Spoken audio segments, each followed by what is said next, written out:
Hello and welcome to the latest episode of Damien's Midweek Markets, the show where I talk about what's been going on in investment markets and what to look out for in the days and weeks ahead. Now, I delayed this week's show deliberately by one day, and that was because there was the potential market moving event of the US Federal Reserve's latest interest rate meeting occurring, and that occurred yesterday. That was Wednesday.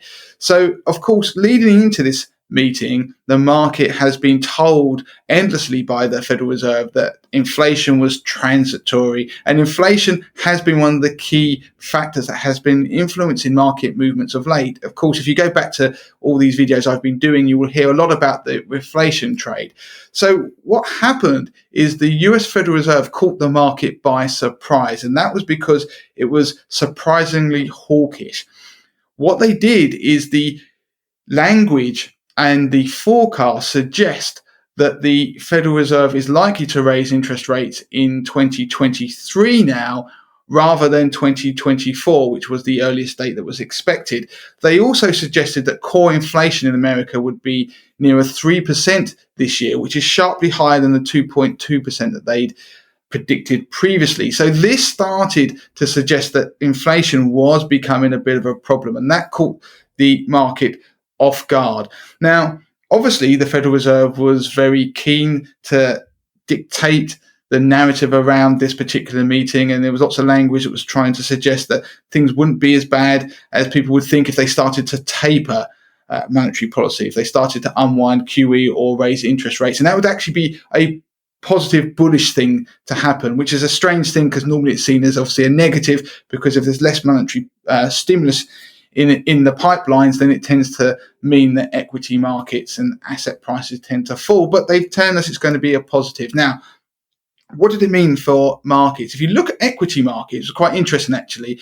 Now, equity markets, broadly speaking, pulled back about 0.5% after the announcement. So that means that we saw the S&P 500 come back to around about 4,223, which is still above where it was last week. So that 4,200 level is still above there. We're still near those all-time highs that have just recently been set. Look at the FTSE 100, for example, today we're around 7,158, which is still above where we were this time last week when I did this show.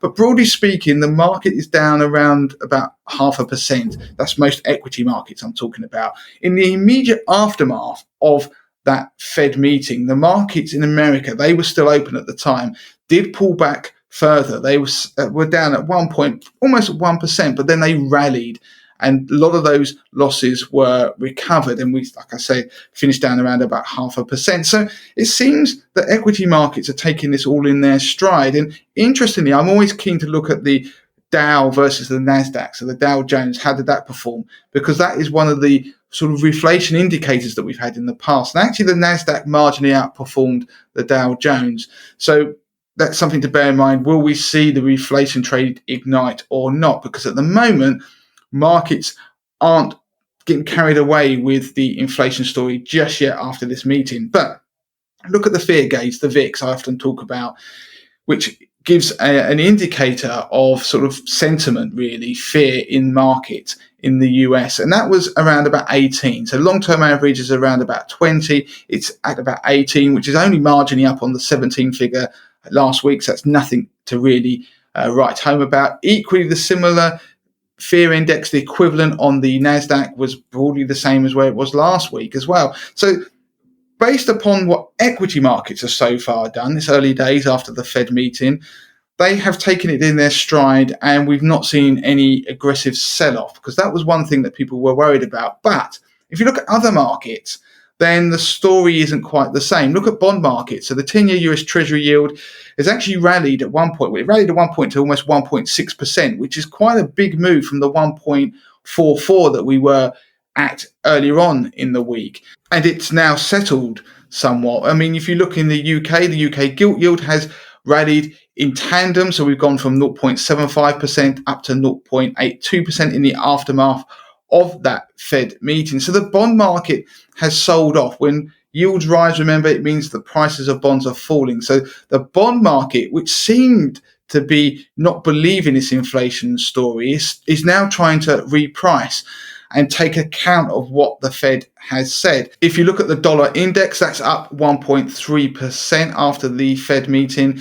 If you therefore look at the pound-dollar exchange rate, the pound has actually strengthened against the dollar. If you recall, we were around about $1.41 for the pound last week. We're now down to about 1.395.